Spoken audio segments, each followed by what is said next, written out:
Menopause एक biological process है जिसमें कि हर महिला को 45 टू 55 ईयर्स की एज में कुछ सिम्टम्स होते हैं, क्योंकि ओवरी से एग रिलीज होना बंद हो जाता है तो एस्ट्रोजन और प्रोजेस्टेरोन हार्मोन्स का लेवल जो है वो ड्रॉप हो जाता है, जिसके कारण सबसे पहले तो मेंस्ट्रुअल इरेगुलरिटीज चालू होती है और अल्टीमेटली पीरियड्स बंद हो जाते हैं। Hot flashes and night sweats होते हैं। हॉट फ्लैशेस का मतलब है कि सडन एक बॉडी में गर्मी की लहर दौड़ेगी, जो usually upper part of body और फेस में होता है। फिंगर्स एंड टोज बहुत ज्यादा गर्म हो जाते हैं। हॉट फ्लैशेस के बाद अचानक से तेज पसीना निकलता है, चाहे आप एसी में ही क्यों ना बैठे हो।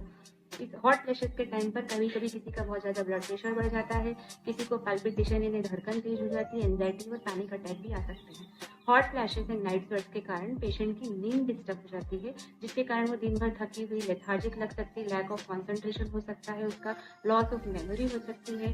इसी प्रकार वजाइनल ड्राइनेस के कारण उसकी सेक्सुअल लाइफ डिस्टर्ब हो सकती है। यूरिनरी सिम्टम्स जैसे कि अर्जेंसी, फ्रिक्वेंसी हो सकती है यूरिन की, यूरिन का लीकेज हो सकता है, यूरिन इन्फेक्शन के चांसेस इस टाइम पर बढ़ जाते हैं, क्योंकि बोन्स वीक हो जाती हैं तो बोन के फ्रैक्चर्स के चांसेस भी बढ़ जाते हैं। यदि ये सारे सिम्टम्स बहुत ज़्यादा सिवियर हो कि पेशेंट की डे टू डे लाइफ की एक्टिविटी भी प्रॉपर नहीं हो पा रही है, तो पेशेंट को एचआरटी दी जाती है। एचआरटी या तो एस्ट्रोजन हो सकता है या एस्ट्रोजन प्रोजेस्टेरोन हो सकता है, या फिर ओनली वजाइनल एस्ट्रोजन से भी फायदा हो जाता है। परंतु एचआरटी को हमेशा गायनेकोलॉजिस्ट के गाइडेंस में प्रॉपर पेशेंट टेलर्ड ही लिया जाना चाहिए। एचआरटी के लिए लोगों में मिथ है कि इससे साइड इफेक्ट्स होते हैं, बट ऐसा नहीं है। यदि डे टू डे लाइफ की एक्टिविटी भी गड़बड़ हो रही है और पेशेंट प्रॉपर काम नहीं कर पा रही है मेनोपॉजल सिम्टम्स के कारण, तो एचआरटी को यस कहना है।